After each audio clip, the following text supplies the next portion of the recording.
పల్నాడు జిల్లా అమరావతిలోని అమరేశ్వర స్వామి స్నానఘాట్ వద్ద అఘోరీ హల్చల్ చేసింది. అమరేశ్వర స్నానఘాట్లోకి కార్ని పోనిచ్చి ప్రయత్నం చేయడంతో పోలీసులు రాళ్లు అడ్డుపెట్టి అడ్డుకున్నారు. కార్తీక సోమవారం సందర్భంగా దేవాలయం వద్దకి భక్తుల రద్దీ భారీగా ఉండగా అఘోరీని చూడడానికి స్థానికులు ఆసక్తి చూపించడంతో కాసేపు గందరగోళం తలెత్తింది. అయితే పోలీసులు అఘోరీకి నచ్చజెప్పి అమరేశ్వరిని దర్శనం చేయించారు. అనంతరం విజయవాడలోని ఇంద్రకీలాద్రికి అఘోరీ చేరుకోగా సెక్యూరిటీ సిబ్బంది ఆలయం లోపలికి తీసుకువెళ్లారు.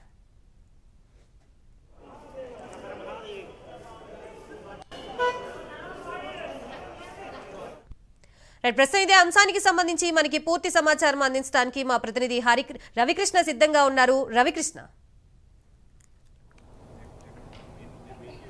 గాయత్రి, ఎవరైతే ఈ అఘోరీ ఉన్నారో అఘోరీ గత 3 రోజుల నుంచి కూడా ఆంధ్రప్రదేశ్ ముఖ్యంగా కూడా ఏపీలో మాత్రం ఆమె హల్చల్ చేస్తుందని చెప్పాలి. ప్రధానంగా కూడా అక్కడ ఉన్నటువంటి టెంపుల్స్, పాపులర్ టెంపుల్స్ ఏవైతే ఉన్నాయో ఆ పాపులర్ టెంపుల్స్ దగ్గర స్వామివారి దర్శించేటువంటి క్రమంలో అక్కడ కొంత ఉద్రిక్త పరిస్థితి అయితే ఏర్పడినట్లుగా కూడా మనకు కనపడతా ఉంది. నిన్న కనుక చూసుకున్నట్లయితే నిన్న ఈ కోటప్పకొండకి రావడం జరిగింది. కోటప్పకొండకి వచ్చినటువంటి సమయంలో అక్కడ ఉన్న భక్తులు ఒక్కసారిగా కూడా ఆమెను చూసేందుకు ఎగబడినటువంటి పరిస్థితి. అక్కడ నుంచి ఆమె ఇంకా గుంటూరు జిల్లా, పల్నాడు జిల్లా నుంచి గుంటూరు జిల్లా రావడం జరిగింది. ఈరోజు కార్తీక మాసం, అదేవిధంగా కూడా 2వ సోమవారం కావడంతో పెద్ద ఎత్తున కూడా అమరావతి పుణ్యక్షేత్రం, ఏదైతే కృష్ణానది తీరంలో ఉన్నటువంటి అమరావతి అమరలింగేశ్వర స్వామి ఆలయం ఉందో ఆలయం వద్ద ఉదయం నుంచి కూడా పెద్ద ఎత్తున భక్తులు రావటం, పుణ్యస్నానాలు ఆచరించడం, నదీ స్నానాలు ఆచరించడం చేస్తూ ఉంటారు. ఈ క్రమంలోనే అఘోరీ కూడా రావడం జరిగింది. వచ్చినటువంటి క్రమంలో ఆమె స్నానం చేసేందుకు ఆ నదీ తీరంలో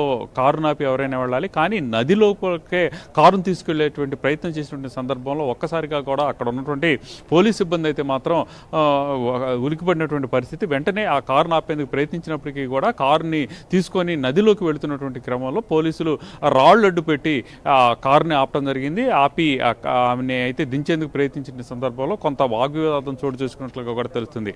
అంటే ఈ అఘోరీ ఇక్కడ ఉన్నటువంటి పుణ్యక్షేత్రాలను దర్శించుకుంటూ అదేవిధంగా అక్కడ కొంత హల్చల్ చేస్తున్నట్టు కూడా కనపడుతూ ఉంది. అదేవిధంగా ఈరోజు అమరావతిలో ఈ సంఘటన జరిగిన తర్వాత తిరిగి ఇక్కడ ఉన్నటువంటి ఇంద్రకీలాద్రి, విజయవాడలో ఉన్నటువంటి అమ్మవారు దుర్గామల్లేశ్వర స్వామికి సంబంధించిన ఆలయం ఏదైతే ఉన్నదో అక్కడికి వెళ్తున్నట్టుగా కూడా తెలుస్తూ ఉంది. అంటే సనాతన ధర్మము, అదేవిధంగా కూడా ఇక్కడ ఉన్నటువంటి ఈ పరిరక్షించేందుకు, మహిళల్ని రక్షించేందుకు తాను జనంలోకి వస్తున్నానని అఘోరీ చెబుతున్న పరిస్థితి అయితే కనపడుతుంది. ముఖ్యంగా కూడా నిన్న మాట్లాడిన సందర్భంలో ఆమె ఏదైతే ఇక్కడ సనాతన ధర్మాన్ని పరిరక్షించాల్సిన ఆవశ్యకత ఎంతో ఉందని ఆమె చెబుతూనే ఉంది.